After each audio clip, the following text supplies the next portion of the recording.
Super excited to have Dave Millner. You may know him by the name HR Curator. So he's very popular out there in social media. He also writes for the HR Exchange Network. So it's good just to kind of catch up and have him as part of this medium. So super excited to have you, Dave. Thanks for being here. My absolute pleasure, Mason. Good to have a chat. Fantastic. So it's important to kind of tell everybody, we're all working from home right now. Most of us, we're kind of dealing with the coronavirus crisis and the COVID-19 crisis. And so we're all kind of in different situations. Myself, I'm working from home. I have both my children here. So, you may hear them, coming in and out of the room or whatnot. So just kind of wanted to let the audience know that it's not weird sound effects. It is the kids hanging out and being groovy. So speaking of that, Dave, and kind of getting us into our conversation, you're in the UK, we're in the US. I mean, we're experiencing very similar things in terms of, what our respective governments are doing. I'm curious, so what's kind of happening in the UK? What are some of the similarities and what are some of the differences maybe? Yeah, I think that the similarities are that we're on a lockdown, not necessarily to a degree where you cannot go anywhere, but we're able to be restricted to stay at home. That's the main thing. Businesses are shut, high streets are empty, probably similar to some of your towns. The government is paying huge amounts of money to try and ensure that employers are maintaining their workforce whilst the workforce is at home, probably not doing anything. So that's obviously, from a financial point of view, it looks like we're probably self-triggering a recession of our own, but it's a minor thing when you read the daily count of deaths, which is just awful. And but from when you then look at, we've then got issues of, are people really conforming to this, and I look out my window and I'm seeing cars driving past thinking that looks as busy as it normally is. Mm-hmm. So I think there's an interesting social issue here in terms of, will people follow the regulations and the rules? And it's interesting that, when the Prime Minister went down with the virus, suddenly it seemed to be starting to be taken quite seriously, and now that he's feeling a little bit better, I just feel that people are just starting to think, oh, well, maybe we're getting there and it's getting a bit better. But so that there's a phenomenal amount of stuff happening. We get daily updates at 5 o'clock every day that tells us what the government is doing and all this. There's issues about equipment. There's issues about, do we have enough tests? Are we testing the right thing at the right time? So very similar types of conversations. I think it's just a concerning time. And obviously there are businesses that are continuing to operate as usual because they are, they're supporting the effort in particular key businesses. There are some that obviously are partially managing to operate from home, which is probably a new cultural phenomenon for a lot of people. And I think people will be thinking, do I really want to go back to the work environment after this? Because, we've allowed this freedom and this sort of level of trust that, that we need to do. So it's, and then of course there are people who are just, they've gone home and they've got nothing to do. So I think it's quite frustrating in that respect. And obviously, it appears that the older community are more susceptible to it. So anybody over 70 is basically, you are confined to home, full stop. So there's now 750,000 volunteers who are now saying that they're quite happy to go and deliver things and help the health service and all this sort of stuff. So I would guess that that's quite similar, although obviously you have the state legislation, so there may be some state by state differences. And and we do get to hear the Donald Trump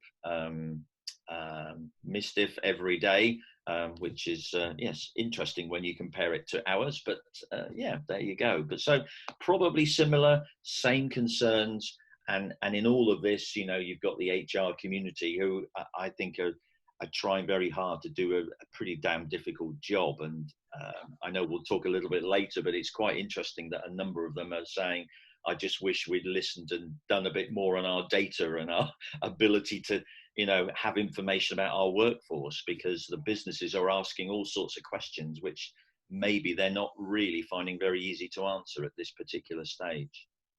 Yeah, and I mean, I know everybody is working really hard, and we all recognize that, and we're definitely thankful for all the work that they're doing and the long hours that they're putting in. But I think HR, in its own right, has so much going on, because now we're trying to figure out, we've got this workforce that was here in the office or here on the premises. Now they're dispersed. How do we keep them engaged? How do we keep them productive? How do we communicate with them to keep them, actively checked in? But then the other part of that too is, there's maybe some, one way to think of it is burnout, because I think, and I say this for myself personally too, I'm working from home. I'm, due in from like 9 a.m. to 5 p.m. But I find myself some days I'm logging in early or I'm staying on later. There's no expectation of that, but it's just, it's hard to make that definitive cut between the end of your work day and the start of your business day, start of your personal day. I found that commute, which I hate, I found that was such a definitive cut. I don't have it now, and I forget to stop working. Yes.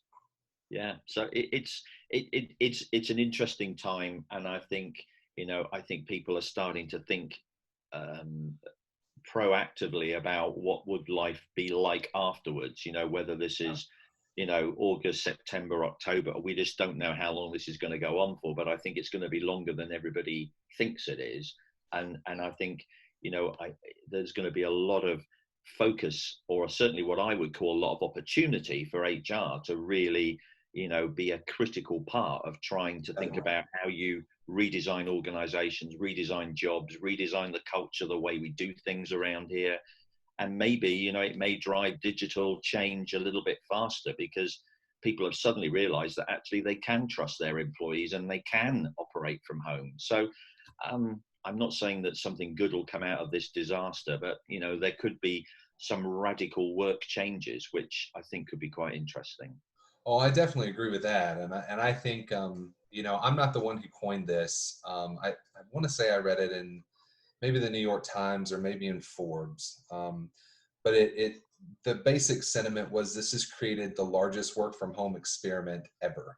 Yes. And, what I've said to other folks, and just to echo off of what you said, what I hope is that people after this, crisis is over, and we have an opportunity to take a step back and say, that was an awful situation, but what did we learn?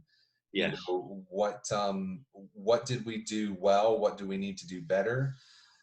How do we, prepare for things like this in the future? But I think what you said is super important. This has changed the dynamic of work, period.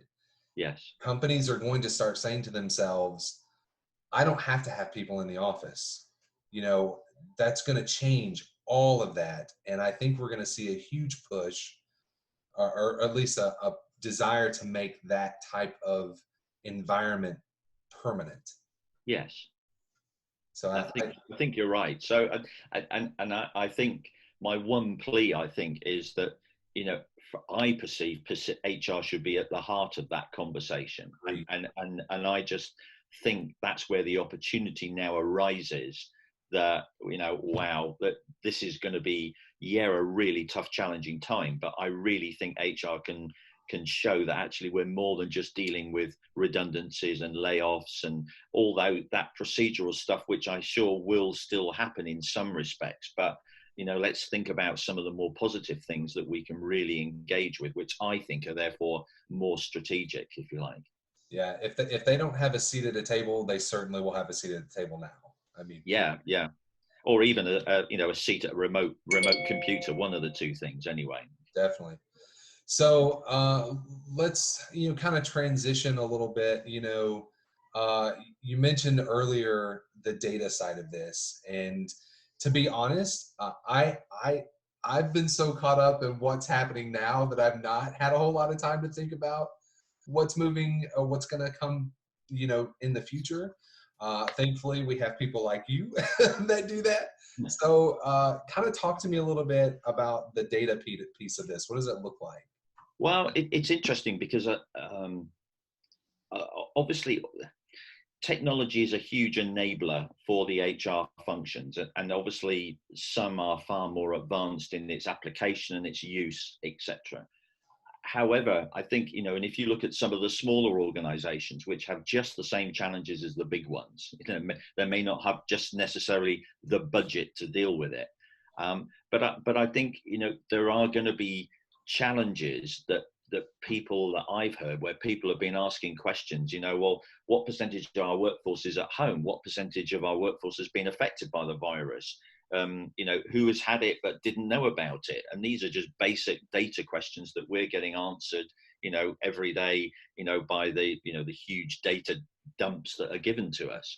But then, it could then get down to particularly into regional. Where are the regional differences? Is there a reason for it? Is there particular locations or sites that we've had more issues with? How do we then deal with that? How does that link to engagement? How does that link to how we now recruit in the future? So I think the need for data, I think, will become more important, because you need to have that to start to engage in conversations with business leaders that are then giving them some direction. Because one of the things I've picked up a lot, because my wife, who's in the next room on a conference call with her in her organization, she's an HR director. It's amazing how many business leaders defer to HR in these particular times and are seeking their support and help, which is, great, good for credibility, etc. But I would like it if they were able to then say, right, this is what the data has said historically. Now we need to be looking at it through this lens. How can we change it? How can we now be thinking in a different way about the mix of what we've got? Because back to your observation that, work will never be the same again. There may well be some people who are absolutely hating this experience, this experiment, as you call it. So where are those people? What age group are they in? Is there a reason for that? Is it because the manager is a better communicator? Or so at some stage, there's going to be some way of getting data that will help us to understand the rationale behind why people are feeling positive or not so positive about this experiment, to use your word, as they say. Yeah, that's huge. I mean, when you think about just the troves of data that a situation like this is going to generate, and thinking about just like you can almost use this data to create an employee persona of who will be a good employee to work at home and who won't. Yeah. And how do you balance that in your organization, and how does that change how you interact with them, how you assign tasks to them, what managers they work with. That's huge. And it's huge when you look at where this is going. And I think, the days of intuitively knowing that is, that's still going to be there, don't get me wrong. But I think when we're dealing with, organizations, however large or however small, to have information and data and insight that you can draw based upon that data can only help you. And I think, that's really where, as I say, some HR people will be saying, God, I wish we'd done what you've been talking to us about and all that. And I said, hey, it doesn't matter. Opportunities now knocking, Right. the budget may now be there, because people are now realizing how important this is. Because, as I said earlier, everybody at 5 o'clock dials in to look at the government, spokesperson talk about what's happening. And they always show 4 slides of data. Right. And it's quite interesting is that now people are starting to look at the data. Even my wife said, have you seen the numbers today? Have you seen how it's gone up by X%? And I'm like, oh, that's not the way my wife normally talks, So, Right. so you can start to see is that people are starting to understand that data has become a way of appreciating this issue and this challenge. And I think that, businesses will start to look to their HR function and say, well, you need to be thinking in and talking in the same way. Do you think, you've been talking about data for years, we at the HR Exchange Network, we talk a lot about it. I can even say in the time that I've been with the organization, we were following and tracking some data, but now we track loads of data. It's different, because we're looking at, internet traffic, who's visiting the site, who's interacting, all of that kind of data. So it's definitely different data, but even we are tracking it a lot more now than even when I first started with the organization.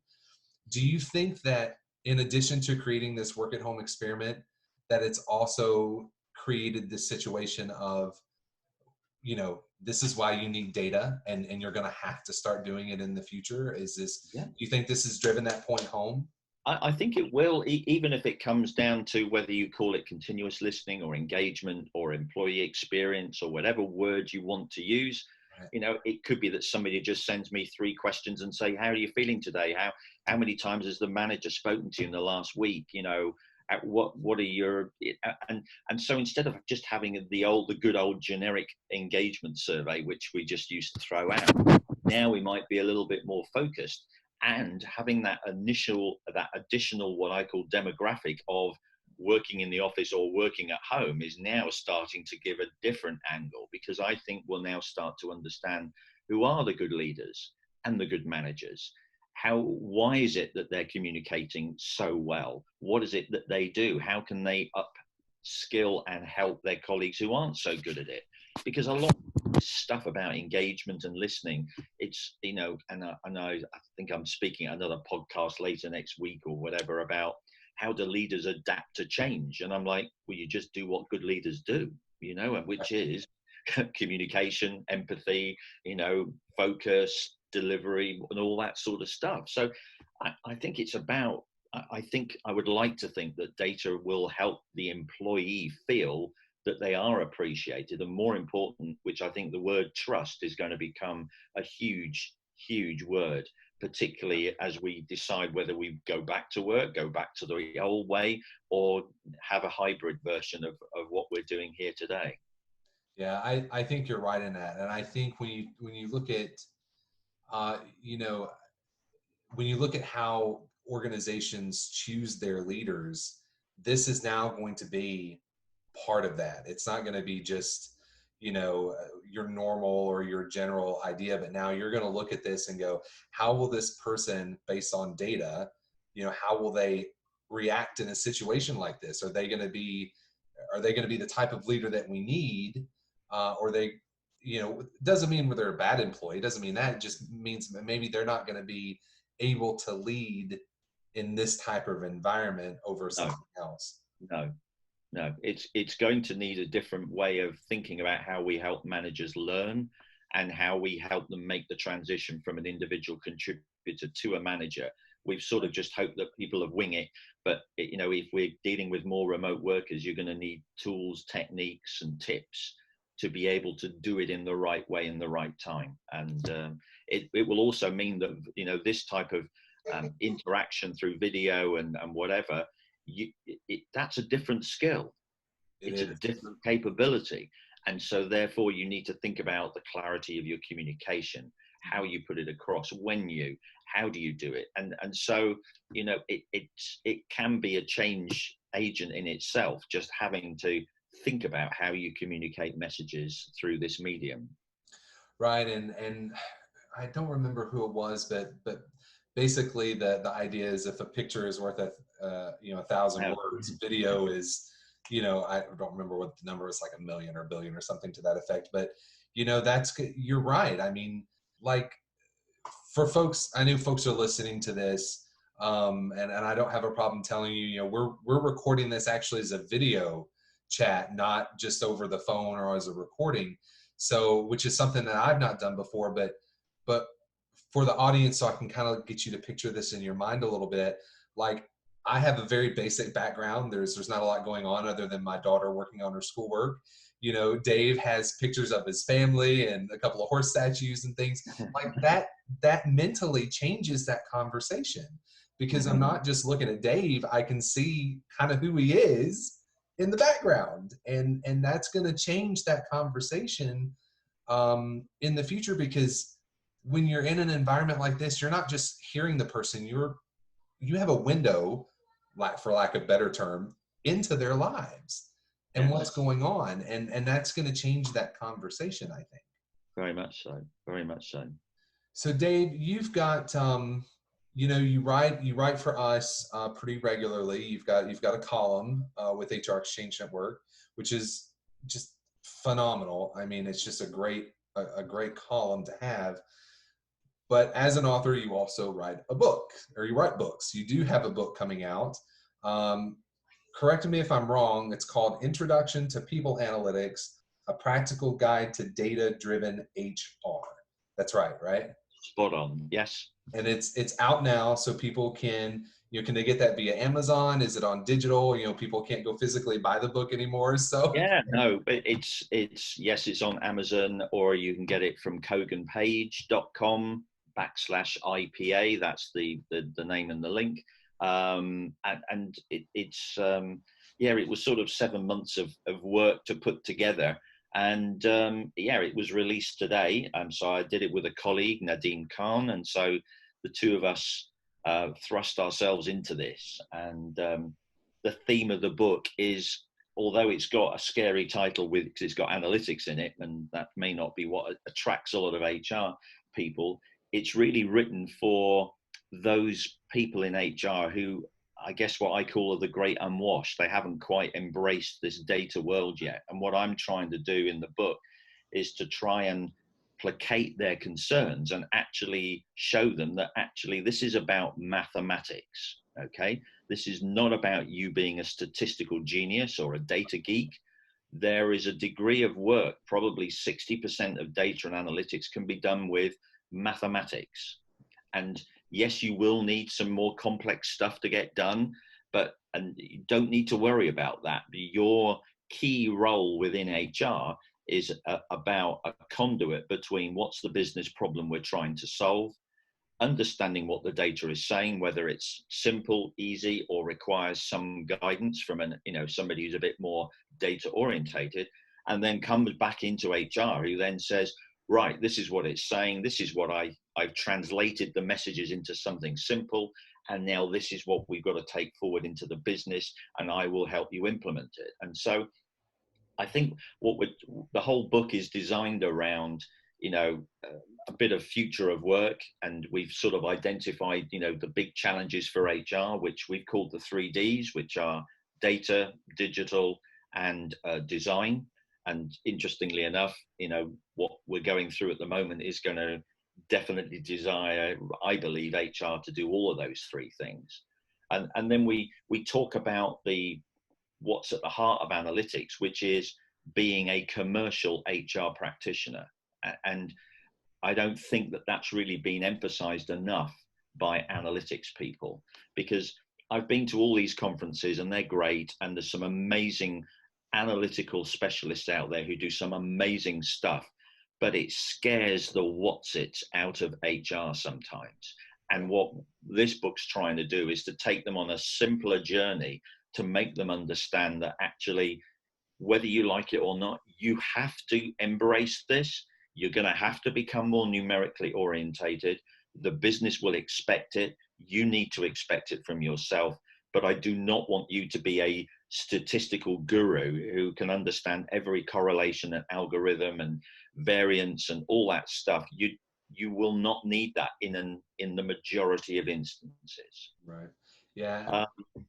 So that's really the sort of the foundation of what we're trying to talk about. We've got lots of case studies, and then we've got a playbook we put in there, which is helping a practitioner to actually, where do I start? So we've started with some change your objectives and then put in place a development journey to try and help that individual. So we've tried to make it super practical, super easy to read, super easy to understand, And interestingly enough, some analytics specialists have said, do you know what, I need to read, because I'm now understanding the challenges that HR have, because I've only ever focused on the data and I've got a problem to solve and how do we do it. So it's been an interesting, definitely a journey, because I don't mind writing articles, but writing 90,000 words is a different kettle of fish altogether. But anyway, I've come out the end of it. That's the main thing. And when you and I first started engaging with each other, you were still writing it, I think, right? You were right there toward the end of it. That's correct. Yeah, and then you started going into the the editing process and whatnot. And I distinctly remember us having a conversation of, I definitely want you to write articles, but I don't want you I don't want to add extra work. Oh no, that's right. And it's quite interesting. I went on to Amazon.co.uk, the UK site today, and I thought, oh, I'll just have a look. And it said there's only 2 more in stock, and I'm like, wow, what's happened there?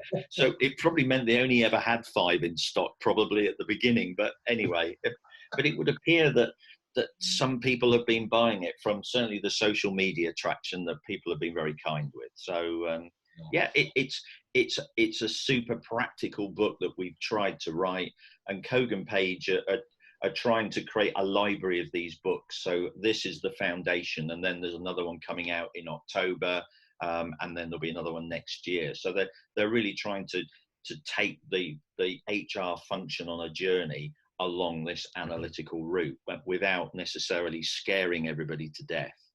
Well, I think that is a good place to end it. So folks, the book again is called Introduction to People Analytics, a Practical Guide to Data-Driven HR. It's available through Amazon and a couple of different places, including koganpage.com/IPA. That's KOGANPAGE.com/IPA. So go check it out when you get a chance. Dave, always excited to keep working with you. Your articles, and now to have an opportunity to kind of bring you into the podcast family on our end, and definitely look forward to, twisting your arm and getting you to do it again. My pleasure. It's good fun, and you're the only person I've spoken to today, apart from my wife. So it's good to talk, as they say. You got to get on the phone. You got to call other people. Yeah, I've got to get a life, haven't I? Anyway, everybody just needs to keep safe. That's the main thing. Right. Well, you two stay healthy. I hope you and your wife stay healthy. And she, as you mentioned, she's an HR director, so I know she has her work cut out for her, and she's probably been putting in just huge amounts of time. So oh yeah, well, particularly as she works in soccer, as you call it, so that's been a very interesting world. Oh no, I call it football. I'm a Man City fan. So yeah, well, we don't talk about Man City. Oh, I knew that was going to happen. Just as long as you're not Man U. As long as you're not Man U. No. Okay. But they're in the Premier League. That's all I'm going to say. This is all true. This is all true. All right, Dave Millner, HR Curator. Thank you for doing the podcast today. My pleasure.